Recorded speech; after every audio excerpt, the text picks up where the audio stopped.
The numbers, and you see the face-offs, NHL with the advantage. Turnovers are very, very big. That's an extremely high number for turnovers, as was the case in game number one. There were many, many more turnovers than anyone would have expected, and that's a reflection of the great defensive work. And Ken, look at the shoot-ins. 10 for the NHL All-Stars, 1 for the Soviet Union. I think that is one of the greatest differences between the way hockey is played in North America and in the Soviet Union. The National Hockey League players are not reluctant to shoot it in, use the body to forecheck and try and get the puck back. The Soviets feel, hey, listen, if we shoot it over the blue line and in deep, all we are doing is giving it to them. The variable that has to be considered in all of this is skill. Certain teams in the NHL do not have the skilled players to control it while crossing the NHL or the opposing offensive blue line. The Soviets, on the other hand, are very, very skilled, better stick handlers and better passers, I think, than most North American players, so they can maintain control better. They don't have to shoot it in. Many, many people around the world will be watching this game 2 of Rendezvous 87, and we are glad that you're part of the fun live here on ESPN. 1-0 NHL, All-Stars leading. Both teams are at full strength to start the second period. Krutov of the USSR. The backhand drive by Fedosov. Oh, what a pretty play by Vyacheslav Fedosov, stopped by Fjord. Kevin Dineen of the Hartford Whalers, a drive that goes high. And the puck out to center ice. Here's Vladimir Krutov. Playing the puck in the corner, Rick Green. Green is on defense with Langway, Poulin, Howardchuk, and Dineen. The good defensive line for the NHL on. Fjord makes the save on Fedosov's drive from the point. Pitching in from the right defense, Kasatonov. And that forces the NHL to play with the puck deep in their own zone. Soviet Union very aggressive. Kasatonov, and Fjord gets just a piece of that drive. Sergei Makarov. Larionov. Krutov moving right in. Cuts behind the net. Fedosov moves in front. Can't get the pass as it deflects just out of his reach. Ken Fedosov, number 2, great offensive defenseman, really asserting himself, cutting in from his blue line position. John Perron said before game 1, our players have to play with heads on a swivel. What happens is the Soviets wait till you turn around, then they come busting right by you. You almost have to have a 360-degree neck that can just swivel around and watch them from all angles. Soviet Union playing with a bit more zip here in the first 2 minutes of the second period. Speaking of zip, it's Mark Messier. He's one of the best skaters in the NHL, and a heavy hit on Vasily Pervukin. Boy, Pervukin has to be shaky. Ray Bork, his shot, ooh, and that deflects wide off the Soviet player. That hit Samak, nearly went in the corner. Doug Wilson has one of the booming shots in the NHL, and he tests Bellows shaken. NHL All-Stars lead 1-0. Second period just past the 2-minute mark. Kasatonov, Svetlov, Vyacheslav. Losing the puck to Messier. NHL turns it in. 31-year-old defenseman, Vasily Pervukin. Omyatov gets it up the middle. Kaminsky a shot, and that's high. Puck at center ice, Tikkanen trying to get around Omyatov. And the loose puck corralled by Norman Rochefort. Back for it. Stelnov, number 4, he overskates it. Now Stelnov trying to get it. Tikkanen turns it right in front, and oh, did he surprise. Bellows shaken. Omyatov up the middle to Kaminsky. Too well covered. Omyatov again for the Soviet Union. Andrei Omyatov, number 15. That's sort of a start over for the Soviets. Bykov taken out by Rochefort. Omyatov. Starikov. His shot blocked in front. What a drive by Starikov. Now Omyatov hits the post.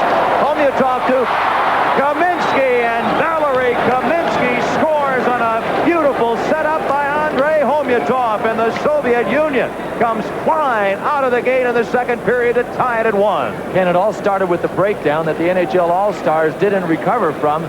Samuelsson was forced to block a shot from the point man. That's the goal. Prior to that, Samuelsson had to go down to block a shot because no one was out of the defense. Look how much this man has at the point. There's no one there to check him. A forward had a breakdown on his assignment. Samuelsson gets a piece of it, and I suspect, Ken, that had he continued to lie on the ice, he would have been able to smother the puck and get a whistle. Fuhr leaves his feet, makes the save on Homutov, but Homutov picks up Kaminsky. He doesn't waste any time letting it go. Does that remind you of Yari Curry? Pretty goal for the Soviet Union. Kaminsky has scored for the Soviets. Messier for the NHL All-Stars. The first 3.5 minutes of the second period, we've seen the Soviet Union play some of their best hockey in this two-game series. Goulet for the NHL on the French-Canadian line for the All-Stars. Bryakin, his shot turned aside by Chelios. Chelios with a puck on defense with Bourque. Bryakin does a superb job with Chelios. Goulet trying to help out. Oh, and Chelios ridden out by Hanilov. Hanilov with a big check, and the Soviet Union checking much more tonight than they did in Game 1, as is certainly the case for the NHL All-Stars. Mario Lemieux. Nice soft touch to Claude Lemieux of the Canadians. No relation. Claude Lemieux trying to go for the net. He centers with the puck to center ice. Claude Lemieux unable to get around the veteran defenseman, Belly Leptinov. And it's Belly Leptinov back for the puck behind his goaltender, Beloshakin. Soviet Union changing players. Green touches the puck, icing against the Soviet national team. Less than 5 minutes gone in the second period. The Soviet Union won, and the NHL All-Stars won. The winger of the Montreal Canadiens blows by Gusarov, tries to go around the net. Here's Belyaletdinov trying to get him. Look at Lemieux continue and get around Belyaletdinov. That's 220 pounds being put to its proper use in an offensive sense, Ken. And the Soviet tying goal at 3:13. Kaminsky from Homutov and Bykov. So it's 1-1 still early in period number 2. Well, there are many crews broadcasting. Let's listen in for a moment to the Russian broadcast featuring Yevgeny Myrov doing play-by-play. Коверчук. И все время передачи следует на пятачок перед воротами. Грин.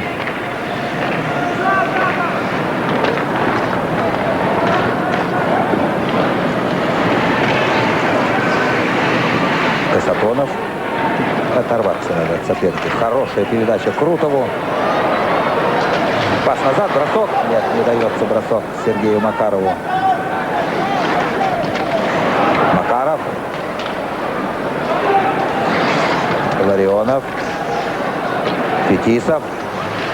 Пас, бросок поворотом. И счет становится 2-1 в пользу сборной Советского Союза. Это Владимир Крутов с точной подачи капитана нашей команды. And that's how it is sounding in the Soviet Union as Vladimir Krutov scores for the USSR to give the Soviet Union a 2-1 lead. And it's got to be sounding pretty good to the people in the Soviet Union listening. We talked about Krutov having to come through as a scorer.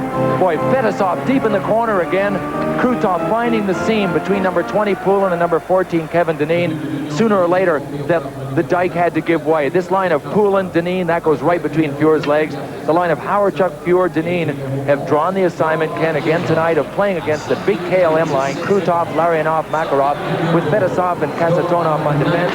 Kasatonov staying on the point, backing up Fetisov, who gambles, and that was a perfect example of how the defenseman, very offensive-minded, got in deep, back to Krutov. Those two guys clicked. They've patched up their disagreements, apparently. The second period has been a Soviet Union clinic, and they lead 2-1.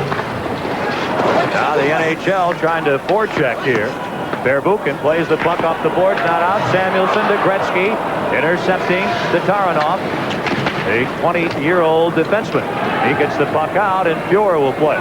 Again, one of the things we are tracking that we mentioned is quality shots, and it's no wonder the Soviets have come to life here in the second period. They have had 6 quality shots on Grand Fuhr. The NHL All-Stars have yet to have a quality shot on Yevgeny Beloshakin. Svetlov trying to get the puck over to Lavrov, number 10. He can't. Curry can't get the puck out. Svetlov leaves it for Semak, and Gretzky intercepts the outlet off the stick of Curry. This is Verbukin back, just clearing the zone. 6:30 gone in period number 2, and it is 2-1. The Soviet national team leading. A shot by Anderson, and the save by Beloshakin. Gretzky centers for Tikkanen. He's got Anderson in front, and Semak, a good job back-checking for the Soviet Union. A drive by Gretzky, and Beloshakin makes the save on Wayne Gretzky. The Soviet Union taking the lead at 5:17. Krutov from Fetisov and Larionov. More physical action tonight. The tempers flaring at Rendezvous 87. Look at Wayne Gretzky. Wayne Gretzky doesn't usually like to shoot from this particular angle and that far out. That tells you that he had no one to pass to. He would have elected to pass to someone in a better position, but from up here we could see everyone was covered. He got all of that. Unfortunately for Wayne Gretzky, it hit Beloshakin in the chest. Bill Clement, the Soviet national team, has done here in the second period what I think we both expected them to do at the outset of both Game 1 and Game 2. And it's a dangerous time for the NHL right here. Anderson taken out, trying to get the puck out is Stelnoff. He can't. Glenn Anderson muscles it away. Deneen, Muller behind the net. After that puck high off the glass, Homyatov clearing to center ice to Bikov. Hook check nicely by Bork. Deneen. Here's Chris Chelios. He's on defense with Ray Bork. Up front, Muller with Anderson and Deneen. The NHL shuffling lines a bit. Glenn Anderson can't get the puck to Muller, and the Soviets clear the zone. Ken, you mentioned this being a dangerous time for the NHL All-Stars. It is, because the Soviets, for some reason, can score like a flash fire. When they get one, they score like bananas. They come in bunches, and the coaching staff, John Perron, knows this, as does Bob Johnson. When they catch on fire, they can fill the net, and before you know it, you're down by 3 or 4 goals. So it is a critical time for the NHL All-Stars. And the NHL has seemed to become much more aggressive after that second Soviet goal, giving the Soviet Union a 2-1 lead. Homyatov trying to move around Bork, then Bikov carrying into the corner. Look out, Muller like a truck. Ray Bork with a puck. 8 minutes gone, second period. The pass eludes Claude Lemieux. There'll be no icing. Beloshakin leaving the puck for Belilektinov. Up on the wing. Priakin trying to find some skating room. And Sergei Priakin finds that room. And he tries to beat Sergei Nemchinov. And the puck touched first by the NHL. Samuelson icing against the Soviet Union. It's 2-1, Soviet Union. The Soviet goal. The Soviet Union leading by a score of 2-1. The NHL with a big lead in faceoffs, but that's insignificant when you finish up with a total of goals. And Kaminsky and Krutov have scored here early in the second period. And the Soviet Union leads it. The NHL getting a power play goal early in the first period from Marc Messier. Now, Bill Clement, the French-Canadian line of Goulet, Mario Lemieux, and Claude Lemieux on for the NHL. Mario Lemieux wins the draw. Goulet, Rochefort a shot, and Beloshakin turns it aside. Goulet pokes the puck ahead. Gusarov with it. He's on defense with Starikov. Priakin can't get the puck over to Hamalov, and it's cleared out. Gusarov ahead to Hamalov. He's checked. Samuelson. Mario Lemieux trying to handle the puck. He's unable to. Yuri Hamalov shooting it in. Sergei Priakin after it, and it's cleared around the boards. The NHL can't clear. Alexei Gusarov, and the puck goes right to Grant Fuhr, and he holds it for a faceoff.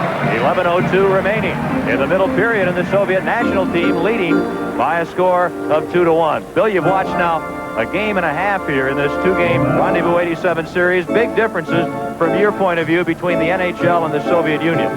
Well, Ken, I think one of the key differences is that the NHL hits more, and here's an example of it right here. Norman Rochefort coming across, taking a run at number 29 of the Soviet Union, Yuri Hamalov.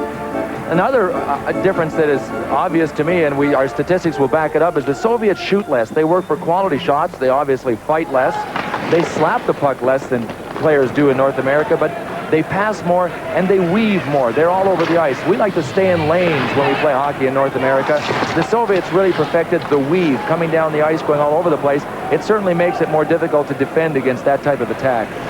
2-1, NHL All-Stars trailing. Howard Chuck deflects the puck in. Poulin after it. Oh, taken out by Fetisov. Deneen is out there with Howard Chuck and Poulin. Here's Larionov with Krutov and Fetisov moving in front. Here's Makarov, and unable to get the pass is Kasatonov. Oh, you can almost see the Soviet Union beginning to weave that pattern there. This is their big five, their veteran KLM line from the Red Army. And they come so well from behind. That's another difference. The Soviet players drop the puck so very well, drop passes. Tikkanen, bad save, Beloshakin as Tikkanen was sent in by Doug Wilson. Kasatonov Gets it right back from Krutov. And Doug Wilson intercepts. Circling Esa Tikkanen.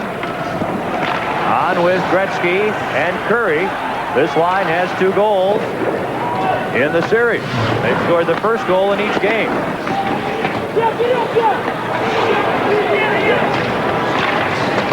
Svetlov has Larov on his left, can't get the puck to him. Doug Wilson ties up Svetlov.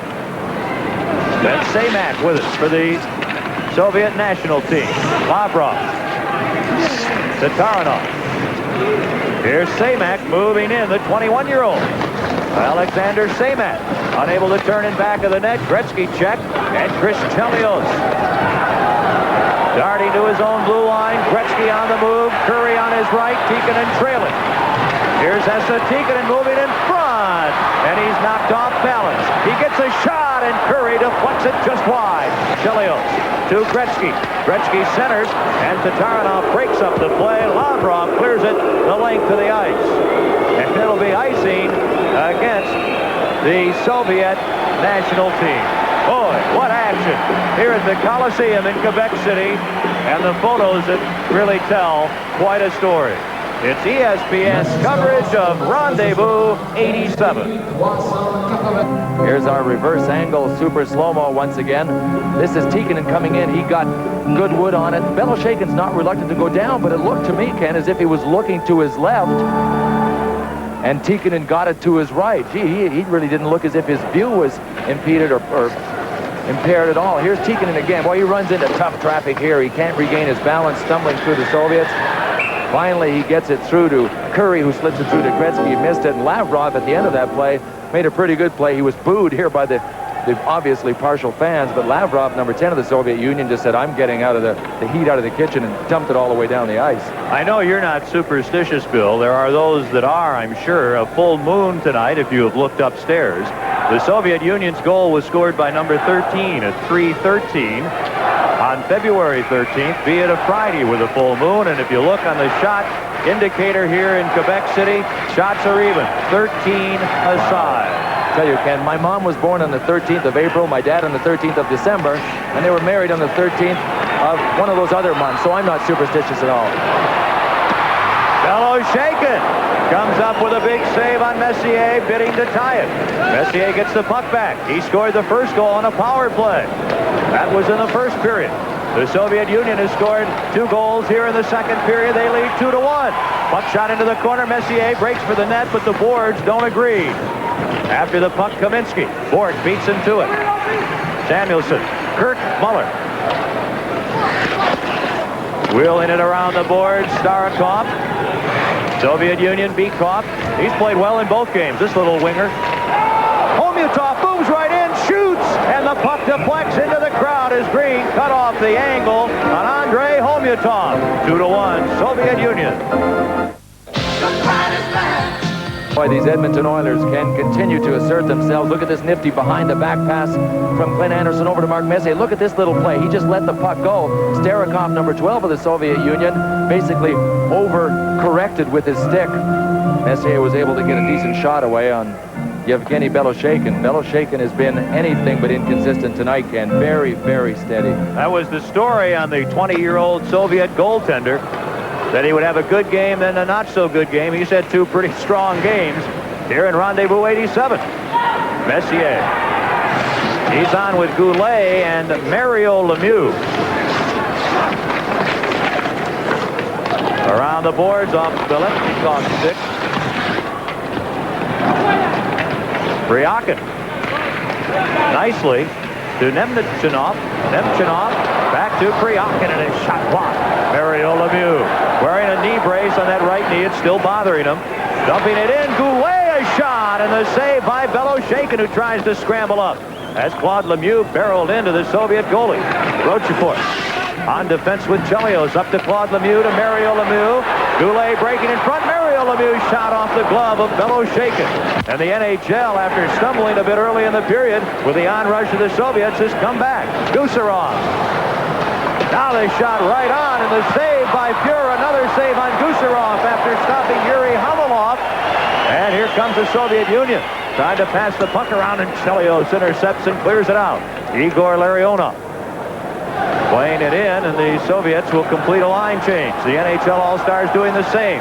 Chris Chelios flips it in. They really want to test Beloshakin. Larionov. Bedasov will chase the puck down.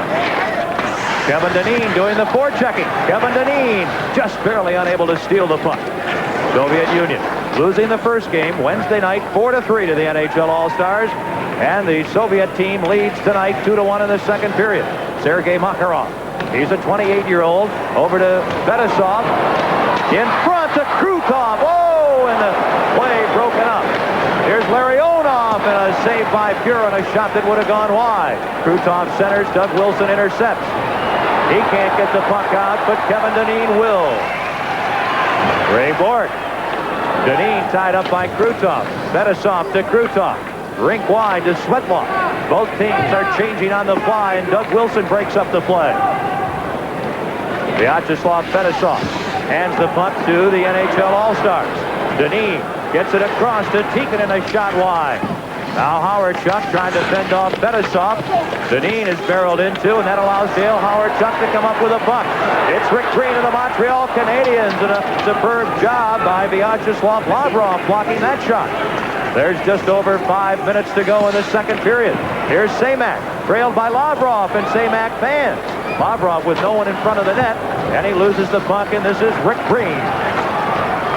Ed Manning to Esa Tikkanen, and his drive goes wide. Verbuchen first to the puck to Tatarinov. Svetlov. Lavrov. And the Soviet Union into the NHL zone. Langway puts a stop to things immediately, and Gretzky breaks out. He has Curry on his left, Tikkanen trailing. This is Esa Tikkanen. Back to Gretzky, look for Curry. Curry is in front. Here's Gretzky, and his backhand shot deflected wide by Tatarinov. Now Chelios can't get a good shot away, and it's Gretzky again. Gretzky to Curry, and that turned aside. Boy, the Soviet Union has not been able to contain Gretzky tonight, anything like they did in Game 1 on Wednesday night. And one of the troubles they're having is when Wayne Gretzky gets in behind the net, he's as good as anyone in the world. And the puck goes off the skate of Curry on a feed from Gretzky. And the Soviet Union once again forced to ice the puck. 3:58 to go in the second period.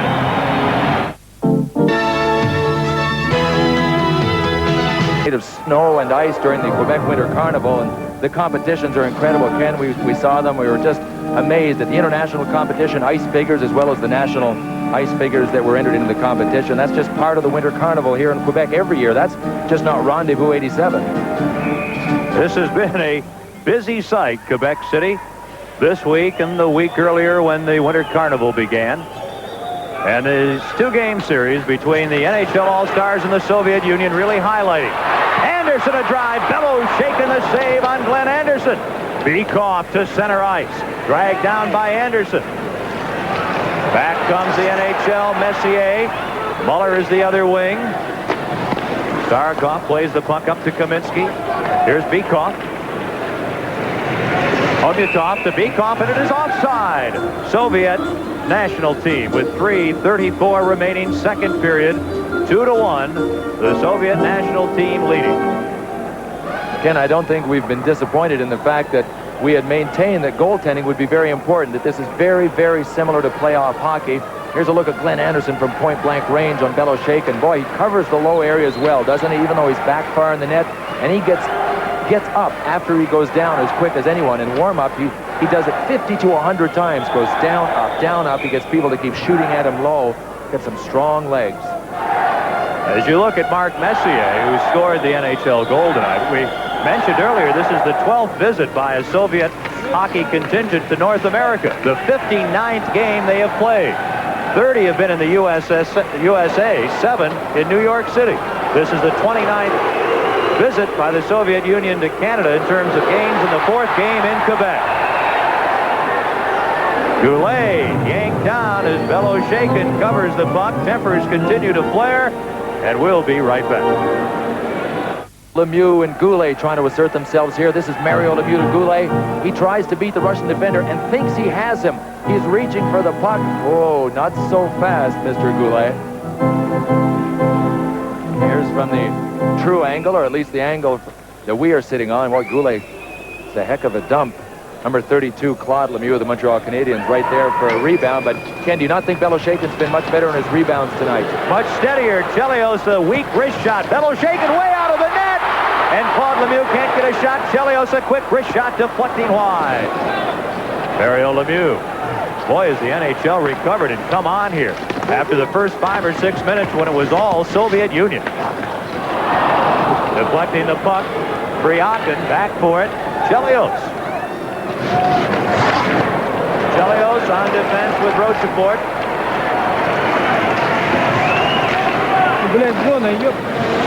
After the puck, Michel Goulet. Claude Lemieux, checked by Larionov. Larionov just sort of cross-checking him. Here's Mario Lemieux wheeling the puck wide. Rick Green at the point. His shot hits Claude Lemieux, who's tied up by Larionov. Now Gusarov muscling Claude Lemieux. In front, Goulet!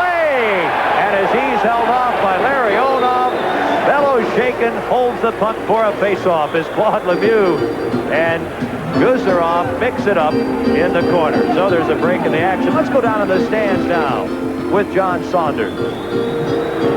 With me now is Claude Scott, regularly the trumpeter for the Quebec Nordiques, getting the fans ready here. All right, get it on set.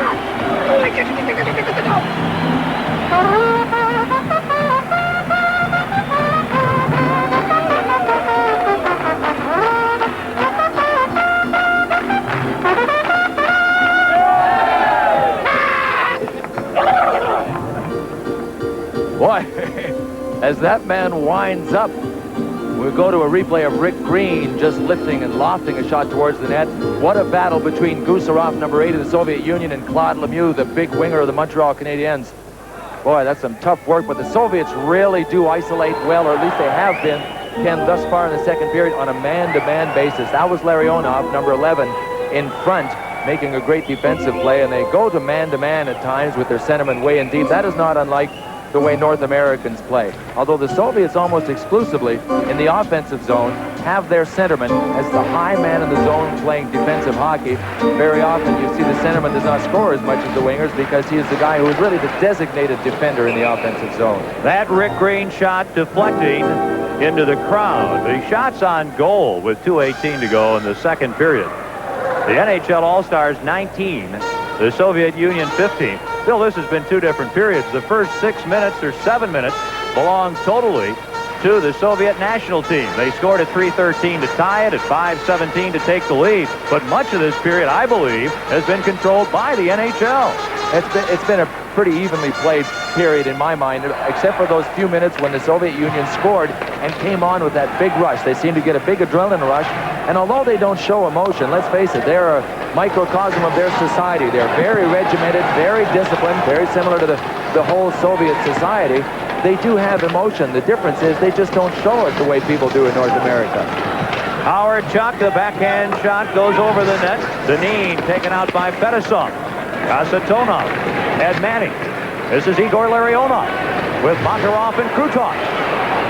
And the puck comes out to center ice. Dave Poulin trying to get a handle on it. 4 Soviets right along the boards. Green clearing the puck in, and back for it is Alexei Kasatonov. He's quite a playmaker for this Soviet national team. Over to Vyacheslav Fetisov. Off the boards, it's an offside play, and the Soviets clear the zone, so the delayed offside waved away. Bork, Curry. Curry's on with Tikkanen and Gretzky. Bobrov clears the puck out. Doug Wilson to Ray Bork. There's just over a minute to go in another well-played period, period number 2 of game 2 here in Rendezvous 87. Bobrov turns the puck to center ice. The NHL All-Stars find themselves trailing the Soviet national team 2-1. Back for the puck goes Vasily Pervukin, and it's an icing call against the NHL All-Stars with 48 seconds remaining in the second period.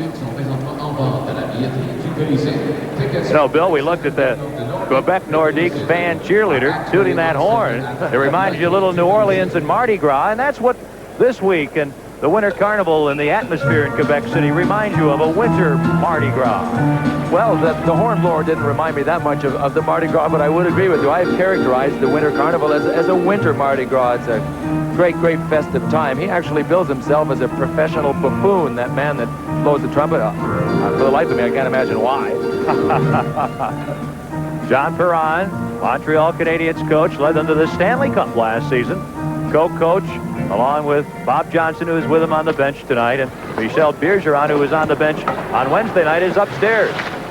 NHL out of their own end. Green to Anderson. Anderson wheeling the puck over.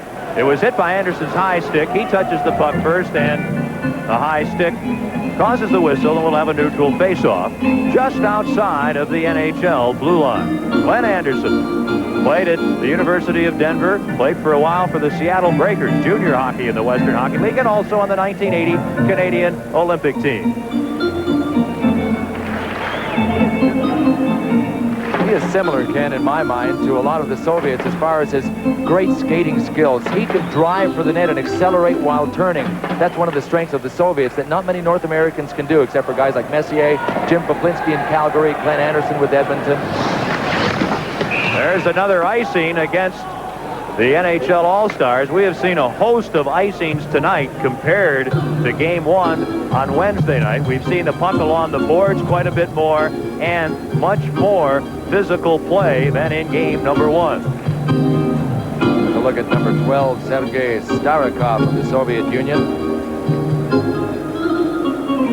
He is a member of the Red Army team. He is the third unit really on this national team, Ken. He's with the third unit. Their number 1 unit is the big Makarov, Larionov, Krutov. Then the second unit is from the Moscow Dynamo team. There are 2 Dynamos in their league, and the third unit are all 5 from the Red Army as well.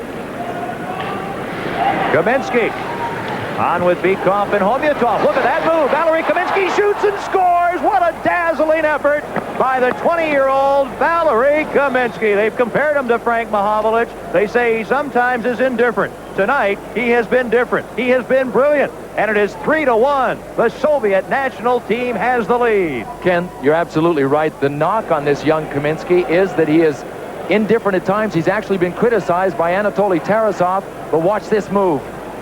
Right in close, getting in behind Grant Fuhr, and he is one of the best in the world at getting in tight and getting it upstairs, so he could have gone either way with that one. What a play. Absolutely brilliant by the youngster on the replay. Oh, that's as pretty a play as you'll ever see in any country. Starikov over to Stelnov. Homyatov on with Kaminsky, and Bykov as the siren sounds. And that is the end of the second period of play before, as you would expect, a full house in Quebec City. 1941, Kaminsky scoring unassisted, his second of the night. Krutov, the other Soviet goal. Messier scored an early first period foul.